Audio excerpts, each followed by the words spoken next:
नमस्कार, खास खबर देख रहे हैं आप और मैं हूं आपके साथ ज्योति। देश में चल रहे लोकसभा चुनाव के बीच 3 चरणों में आधे से ज्यादा सीटों पर मतदान हो चुका है और अब बचे हुए चरणों के लिए प्रचार प्रसार में तेजी आ गई है। वहीं सभी पार्टियों ने एड़ी चोटी का जोर लगा दिया है, क्योंकि बचे हुए चरणों के मतदान में प्रचार के साथ ही मतदान प्रतिशत बढ़ाना भी अब एक बड़ी चुनौती बन गया है। वहीं बात करें अगर हरियाणा की, तो बीजेपी ने पूरा दमखम लगा दिया है। केंद्र समेत अलग अलग राज्यों के स्टार प्रचारक जो हैं वो यहां पर चुनाव प्रचार के लिए पहुंच रहे हैं। वहीं इसी सिलसिले में बीजेपी के राष्ट्रीय अध्यक्ष जेपी नड्डा ने बीजेपी नेताओं की बैठक की और इस बैठक में चुनाव प्रचार और आगामी कार्यक्रमों को लेकर रोड मैप तैयार किए जाने पर मंथन हुआ। सीएम नायब सैनी, पूर्व सीएम मनोहर लाल समेत कई नेता इस बैठक में मौजूद रहे और सबसे बड़ी बात, जेपी नड्डा ने प्रदेश की सभी 10 लोकसभा सीटों का फीडबैक भी यहां पर नेताओं से लिया। ऐसे में सबसे बड़ा सवाल ये बनता है कि पार्टियां आखिर हरियाणा प्रदेश में चुनाव के लिए कितनी तैयार हैं।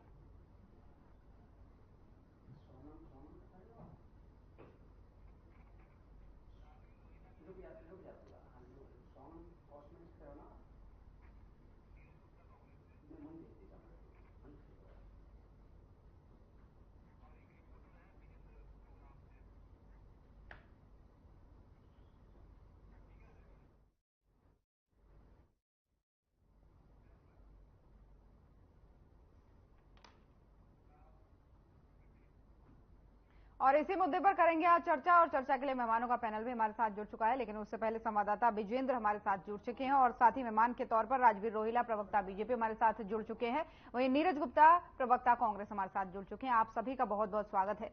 सबसे पहला सवाल विजेंद्र आप ही से लेना चाहूंगी।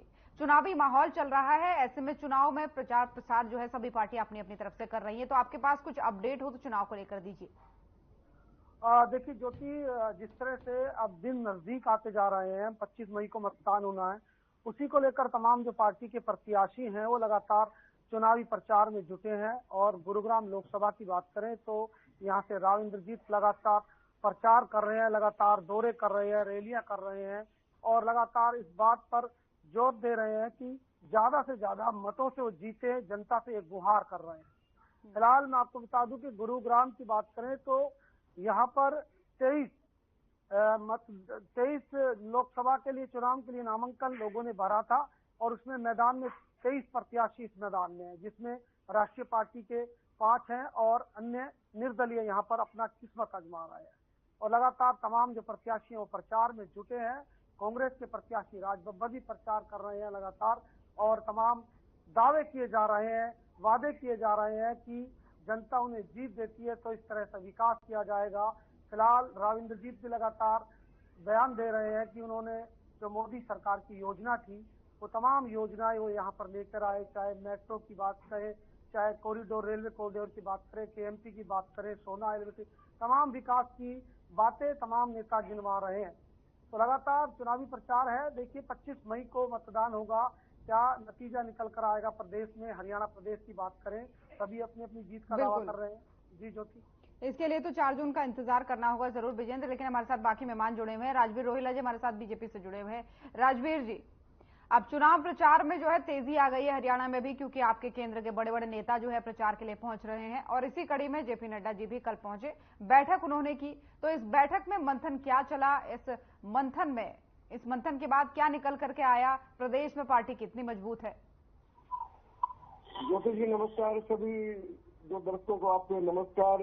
भारतीय जनता पार्टी एक कैडर बेस्ड पार्टी और नीचे से लेकर ऊपर तक हमारी सभी मॉनिटरिंग की है। कल हमारी फाइनल मॉनिटरिंग सीरीज हमारे राष्ट्रीय अध्यक्ष श्री जेपी नड्डा जी ने की है। उन्होंने सभी 10 सीटों का फीडबैक लिया है और कार्यकर्ताओं को निर्देश दिया है कि 11 तारीख यानी आज और कल को एक महाअभियान चलाया जाए, जिसमें सभी बूथ से लेकर राष्ट्रीय स्तर के नेता जो भी हरियाणा में है वो अपने बूथ पर जाकर जनता से मिलेंगे और जनता को भारतीय जनता पार्टी और श्री नरेंद्र मोदी जी की जो गारंटी है उनके बारे में बात करेंगे और उनको विस्तार से उनको बताएंगे और अपने जो हमारे किसी भी क्षेत्र में जो कैंडिडेट है उनके लिए वोट मांगेंगे। ये एक हमारा महाअभियान 2 दिन चलेगा, आज और कल। आज हमारा हर कार्यकर्ता, चाहे वो छोटा कार्यकर्ता, चाहे बूथ में बैठने वाला या वो हमारा राष्ट्रीय स्तर का नेता, हर कोई आज फील्ड में है। हमें पूरा यकीन है हम 400 पार का जो हमारा आंकड़ा है उसको हम पार करेंगे और नरेंद्र मोदी जी को तीसरी बार फिर प्रधानमंत्री बनाएंगे। बिल्कुल, यानी आप कह रहे हैं प्रचार प्रसार में तेजी आ रही है। ठीक है, हमारे साथ नीरज जी भी बने हुए हैं। नीरज जी, केजरीवाल जी बाहर आ चुके हैं, ऐसे में कितनी मजबूती चुनाव प्रचार में आपको मिलने वाली है, क्योंकि बीजेपी कह रही है दूसरी तरफ वो पूरी तरीके से तैयार है। देखिए, कांग्रेस पार्टी हमेशा शुरू से तैयार है। कांग्रेस पार्टी देश की सबसे पुरानी पार्टी है। कांग्रेस के लिए चुनाव कोई नई बात नहीं है। कांग्रेस पता नहीं कितने चुनाव लड़ती है। जो मेरे भैया जी बोल रहे थे 400 पार, वो 400 पार की तो हवा निकल चुकी है। आपके बड़े नेता प्राइम मिनिस्टर मोदी भी अब 400 की बात नहीं करते। ये मेरे बीजेपी प्रवक्ता साथी पता 400 सीटें नहीं आएंगी।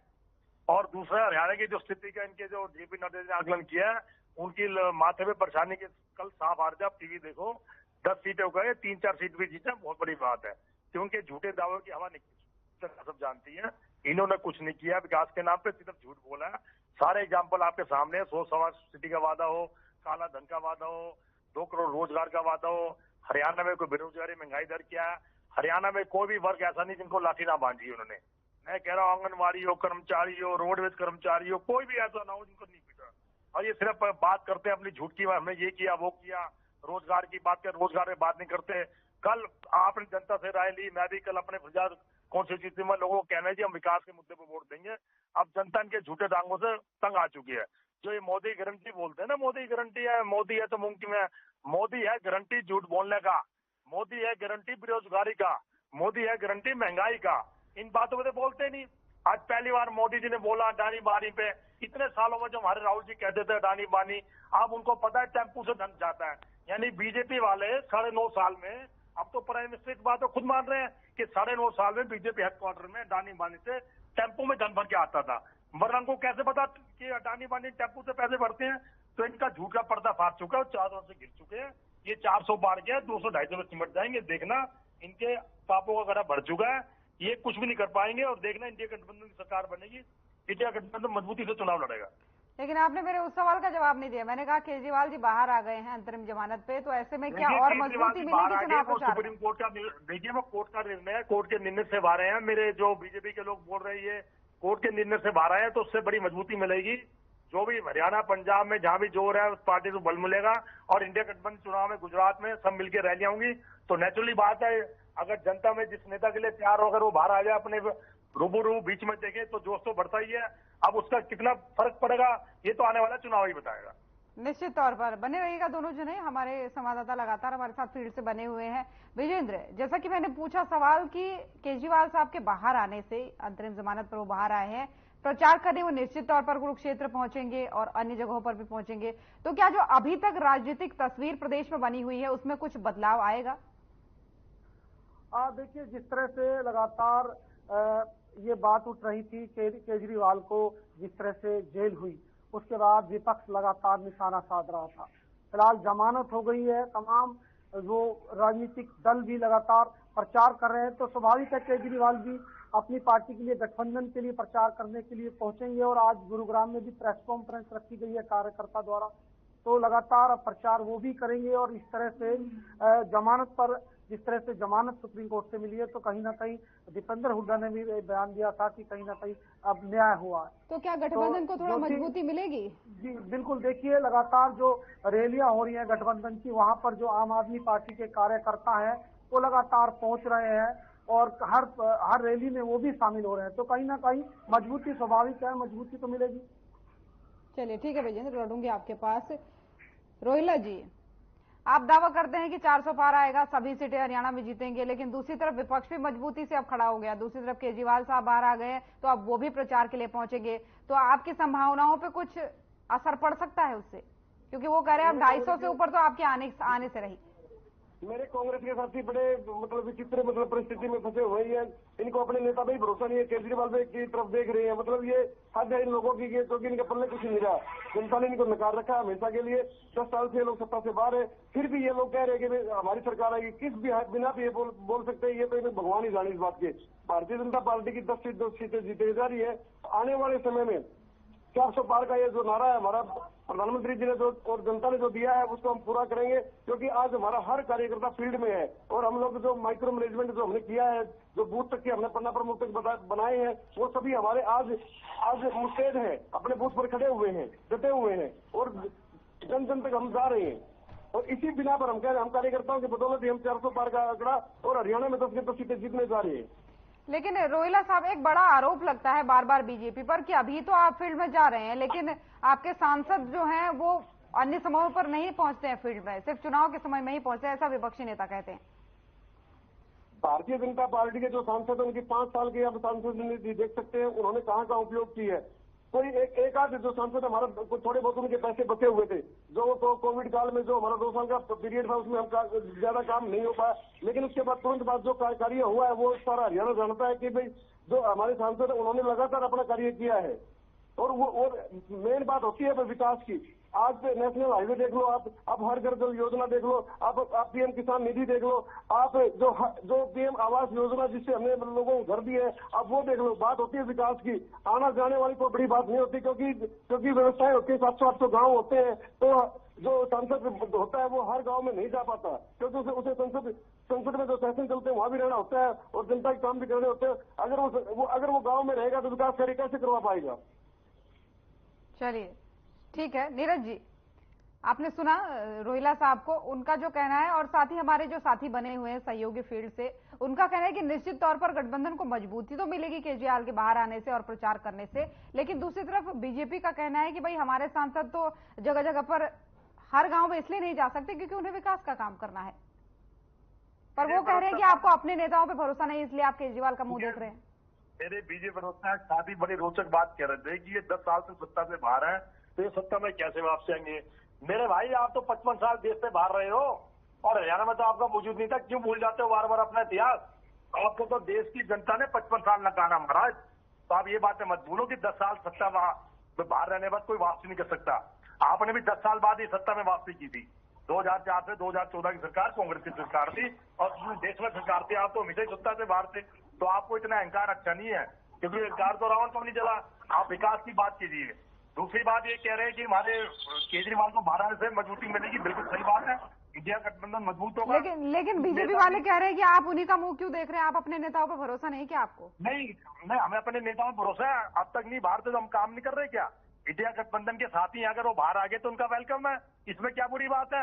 अब यूं तो उनके भी नेता कहीं नहीं पहुंच पा रहे, तो ये तो बेकार की बातें हैं, दूसरे पे टिप्पणी करना, कटाक्ष करना, वो हमारा इंटरनल मैटर है। अब बीजेपी पे तो विश्वास दिखा रहे हैं, निर्दलीय छोड़ के सबने साथ छोड़ दिया इनका, और हो सकता है आने वाले टाइम में इनकी सरकार ही गिर जाए। इन पे खुद को विश्वास नहीं है। अगर निर्दलीय इनकी नीति में दिखाते हैं तो आज तक 10 साल तक जुड़े हुए 9 साल तक, अब उन्होंने साथ क्यों छोड़ दिया? अब उनको ऐसी क्या कमी नजर आई? बीजेपी में उनको भी दिख रहा है कि बीजेपी सरकार जा रही है, कांग्रेस आ रही है। तो देखिए कांग्रेस विकास के मुद्दे पर चुनाव लड़ रही है, मेन मुद्दा ये नहीं कि हमारी सरकार बनेगी नहीं, लेकिन वो अपने विकास के काम गिना रहे हैं। हमने लोगों को आवास दिया, हमने उज्ज्वला गैस कनेक्शन दिया, तमाम सारे। बीजेपी प्रवक्ताओं को ध्यान नहीं है। प्राइम मिनिस्टर आवास योजना कांग्रेस के टाइम से शुरू हुई थी, तब से चली आ रही है। प्राइम मिनिस्टर उसमें कोई बने, किसी भी पार्टी का बने, वो कार्य चलता रहता है। मैं इनकी जानकारी बता दूं, प्राइम मिनिस्टर रोजगार योजना, prime minister Awas Yojana, prime minister सड़क योजना, ये कार्य कभी नहीं रुकते। उन कामों में धीमी तो आ सकती है, लेकिन काम कभी नहीं रुकते। ये सब काम जो नीतियां बनाई है कांग्रेस ने बनाई है, उनके तहत ही बीजेपी के प्राइम मिनिस्टर काम कर रहे हैं। और कोई कल को हमारी सरकार के तो हम भी इसमें काम करेंगे। अटल जी सरकार थी, अटल जी ने कितना काम किया, रोजगार योजना और सड़क केंद्र योजना सब कांग्रेस की रमना है। और मेरे भाई भूल गए, जिस मोबाइल पे बैठ के डिबेट कर रहे हैं, मोबाइल भी कांग्रेस की देना भाई साहब। जब देश आजाद हुआ देश में कुछ भी नहीं था, आज जिस हवाई जहाज में उड़ते हैं वो भी कांग्रेस की देन है। और जो एम्स सबसे बड़ा हॉस्पिटल है वो भी कांग्रेस की देन है। आपके बीजेपी के नेता वहां इलाज कराने जाते हैं, फिर कहते हैं कांग्रेस में कुछ नहीं है, कांग्रेस में कुछ नहीं किया। महाराज किसी भवन की नींव बनाना मुश्किल काम होता है, नींव पे दीवार खड़ा करना आसान होता है। नींव जो बनाई है देश की कांग्रेस ने बनाई है। कांग्रेस एक विचारधारा है, और कांग्रेस तो मैं बता रहा हूँ आपको 55 साल बाद भी खड़ी है।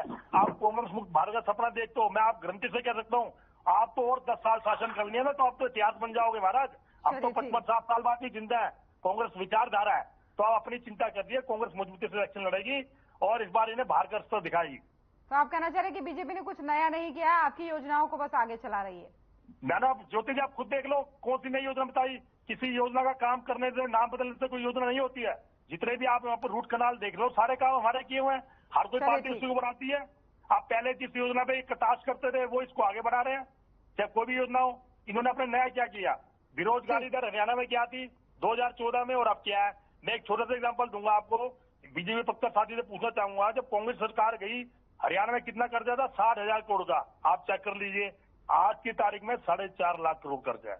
मेरी ज्योति मैडम जी, आपके ऊपर भी मेरे ऊपर भी, जो बीजेपी प्रवक्ता साथी हमारे संवाददाता, हर एक हरियाणा वासी पे 1,23,608 रुपए पर 7 पैसे कर्जा है। बेशक आप चेक कर लीजिए, इनकी रिपोर्ट है, नेट पे भी अवेलेबल है। चलिए ठीक है, रोकूंगी नीरज जी आपको यहाँ पर। रोहिला जी आपसे इनका जवाब चाहूंगी, उसके बाद विजेंद्र आपके पास आऊंगी। इनका कहना है कि आप कुछ नया नहीं कर रहे हैं, हमने जो चलाया है उसी को थोड़ा सा आगे बढ़ा रहे हैं, योजनाओं का नाम बदलने से नहीं कोई योजना आपकी हो जाती है, नहीं हो जाती है। मैं नीरज जी से बड़ी नम्रतापूर्वक कहना चाहूंगा, भारतीय जनता पार्टी की नरेंद्र मोदी जो की नीति सरकार ने जो काम किए हैं वो इन लोगों ने कभी नहीं किए। नया संसद भवन बनाया, 28,000 करोड़ के तो सोनीपत लोकसभा में नेशनल हाईवे बने हैं। ये अपना गूगल मैप जाके चेक कर सकते हैं। श्वेतपत्र.in एक वेबसाइट है, जहाँ जितने काम हुए वो सारे काम वहाँ रखे हुए हैं, ठीक है ना। रही बात हर जिले में एक पीजीआई कॉलेज खोलने की जो हमारी योजना थी वो आगे धीरे धीरे आगे बढ़ रही है। कुछ जिलों में खुल चुके हैं, कुछ जिलों में काम जारी है।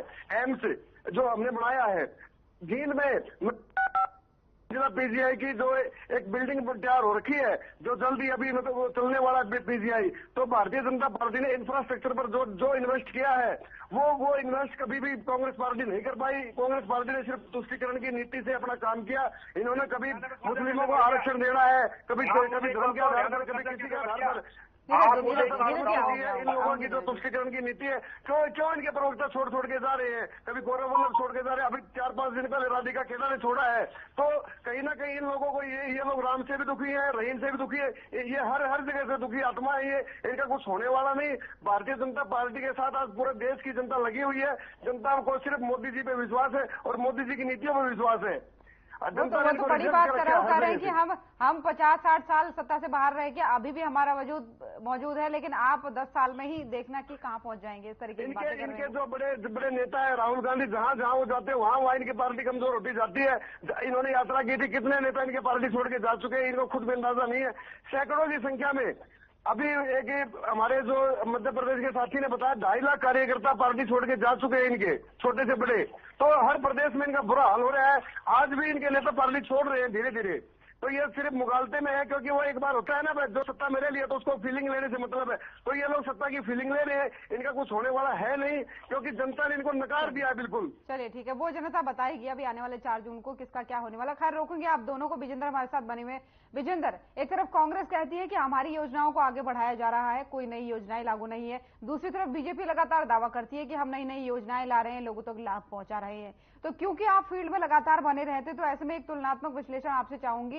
क्या योजनाओं का लाभ जनता तक पहुंच पा रहा है, या इस सरकार में कितनी नई योजनाएं चल रही हैं, या पुरानी सरकार की ही योजनाओं को आप बरकरार देख पा रहे हैं? देखिए ज्योति, ऐसा नहीं है। कांग्रेस जब सत्ता में थी तो तमाम तरह की योजनाएं भी कांग्रेस ने चलाई थी, और सत्ता परिवर्तन होने के बाद स्वाभाविक है कि जो नई पार्टी सत्ता संभालती है तो उनका भी दायित्व बनता है उन योजनाओं को आगे बढ़ाना, विकास करना, जनता की जो समस्याएं हैं उनका निवारण करना। हालांकि भाजपा ने भी, ऐसा नहीं है कि भाजपा की योजनाएं, तमाम योजना भाजपा ने भी चलाई है, और सड़कों का जाल भी भाजपा। लोकसभा की बात करें तो यहाँ पर तमाम हाईवे बने हैं जिससे लोगों को राहत मिली है। अपना केएमटी हाईवे बना है, अपना द्वारका एक्सप्रेसवे बना है, सोना एलिवेटेड बना है, जहाँ पर 1 घंटा जाने को लगता था 20 मिनट में मात्र गुरुग्राम से राजीव चौक से आप सोना पहुंच सकते हैं। ऐसी तमाम योजनाएं हैं। भाजपा ने भी तमाम योजनाओं पर काम किया है। हालांकि गुरुग्राम में कुछ ऐसे काम है जो नहीं हो पाए। लगातार जो विपक्ष है वो लगातार घेरता नजर आ रहा है। सिविल अस्पताल 2017 में तोड़ दिया गया था, उसको अभी तक नहीं बनाया गया। बस स्टैंड का मुद्दा है और कई तरह के तमाम तरह के मुद्दे हैं, उस पर लगातार विपक्ष जो सत्ता पक्ष है उसको घेरता नजर आता है। गुरुग्राम लोकसभा की बात करें तो यहाँ पर जिस तरह से गठबंधन ने राजबब्बर को उतारा है, राविंद्रजीत भाजपा से है, तो लगातार जो है आरोप प्रत्यारोप का जो दौर है वो लगातार चल रहा है। राविंद्रजीत लगातार कह रहे हैं कि मोदी सरकार की जो तमाम योजनाएं हैं वो लेकर आए हैं और कुछ योजनाएं जो है उनको पूरा करेंगे अगली योजनाओं में। लेकिन विपक्ष कह रहा है कि तमाम यहाँ पर मुद्दे व्याप्त हैं, कोई काम नहीं हुआ है, यूनिवर्सिटी नहीं आई है। जो कांग्रेस ने यूनिवर्सिटी, डिफेंस यूनिवर्सिटी का मुद्दा था, जब मनमोहन सिंह प्रधानमंत्री हुआ करते थे उस टाइम पत्थर वहां पर लगाया गया था। उसके बाद सरकार सत्ता परिवर्तन हुआ, अभी तक यूनिवर्सिटी नहीं बन पाई। ये तमाम तरह के मुद्दे हैं। लगातार जो आरोप है, प्रत्यारोप का दौर चल रहा है। ऐसा नहीं है कि कांग्रेस ने काम नहीं किया, भाजपा ने काम नहीं किया। तमाम पार्टियां जब सत्ता में आती हैं तो जनता के जो मुद्दे होते हैं, जो बड़ी बड़ी योजनाएं होती है, चाहे सड़कों का जाल हो, चाहे बड़ा एक्सप्रेस हो, कोई तमाम तरह की जो चीजें होती है उनको करना बेहद जरूरी होता है। जब तो जनता वोट देती है और जब जनता विश्वास करती है पार्टी पे। जी ज्योति। ठीक है विजेंद्र, बने रहिए आप। नीरज जी, हमारे संवाददाता को भी आपने सुना और रोहिला जी को भी आपने सुना। संवाददाता का कहना है कि भाई पार्टी अगर सत्ता में आएगी तो काम तो उसको करने ही पड़ेंगे, लेकिन दूसरी तरफ बीजेपी आप पर सवाल दाग रही है कि अगर ऐसा ही है तो आप अपने जो आपके 2.5 लाख कार्यकर्ता, प्रवक्ता समेत सभी लोग छोड़ के जा रहे हैं, उनको क्यों नहीं रोक पा रहे हैं? मैडम ये सिर्फ ना अपनी बेकार की बात करते हैं, कोई मुद्दे पर बात करते नहीं। मेरी किसी बात को जवाब नहीं दिया। अगर इन्होंने इतना विकास किया तो हरियाणा में 4.5 लाख करोड़ कर्जा कैसे हो गया, इनसे पूछिए। मेरी इस बात का कोई जवाब नहीं मिला।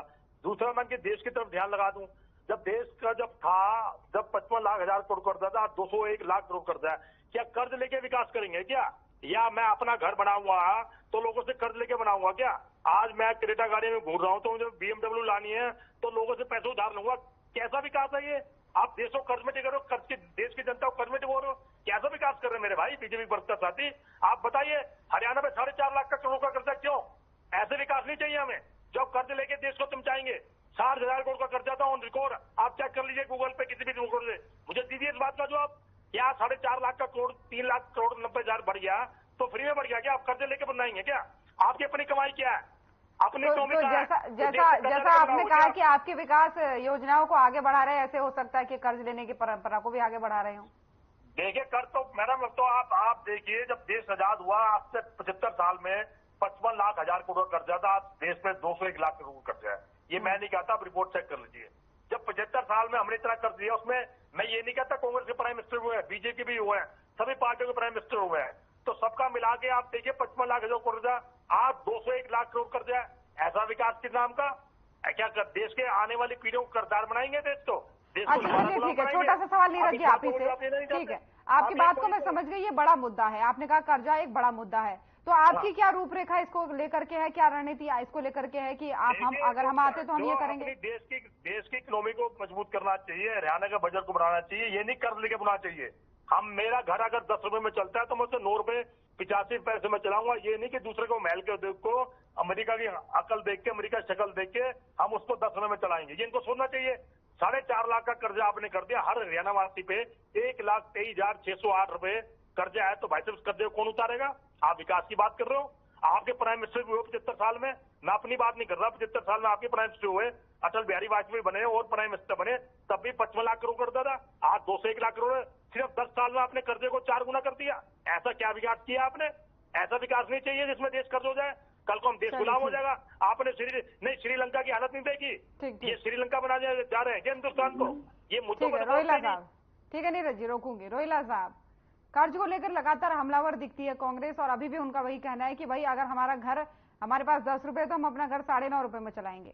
ये मैं क्या बोलूं, ये उस सरकार का हिस्सा था जिस सरकार ने देश का सोना गिरवी रख दिया था।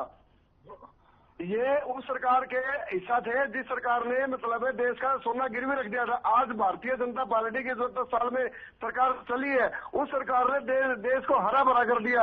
आप इंफ्रास्ट्रक्चर में देख लीजिए, हेल्थ में देख लीजिए। आज 70 साल से ऊपर जो हमारे बुजुर्ग हैं उनको हमने आयुष्मान में जोड़ा है।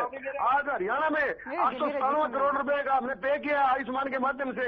आज 14 लाख राशन कार्ड जो ये लोग कभी नहीं बना पाए थे, उन लोगों के राशन कार्ड बनाए हम लोगों ने।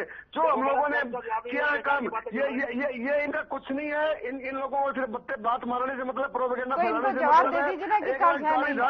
1,40,000 पक्की नौकरियां इसी हरियाणा सरकार ने दी है। इनको एक जवाब दे दीजिए कि कर्ज है नहीं है। कर्ज को लेकर बार बार सवाल नहीं, बिल्कुल वो कर्ज नहीं होता। वो एक व्यवस्था होती है जिसमें लेना देना होता है, GST भी होता है, उसमें कई चीजें इसमें इन्वॉल्वमेंट होती है। ठीक है ना? वो कर्ज नहीं होता। वो देश के विकास के लिए कुछ व्यवस्थाएं बनाई जाती है जो शुरू से बनी आ रही है। कोई नई बात नहीं है उसमें। फाइनेंशियल रिपोर्ट है मैडम, फाइनेंशियल रिपोर्ट है। ठीक है नीरज जी, ठीक है राजीव जी, बहुत बहुत धन्यवाद आप सभी का हमारे साथ इस चर्चा में जुड़ने के लिए। समय की थोड़ा सा कमी है। तो हरियाणा में चुनाव प्रचार तेज हो चुका है क्योंकि देश में लोकसभा के अभी तक 3 चरणों के मतदान हो चुके हैं और छठे चरण में हरियाणा में मतदान होना है। तो इसके लिए पार्टियां पूरी तरीके से तैयार है, अपने अपने मुद्दे और अपने अपने दावों को लेकर के जनता के बीच जा रही है। तो खास प्रोग्राम में फिलहाल इतना ही। नमस्कार।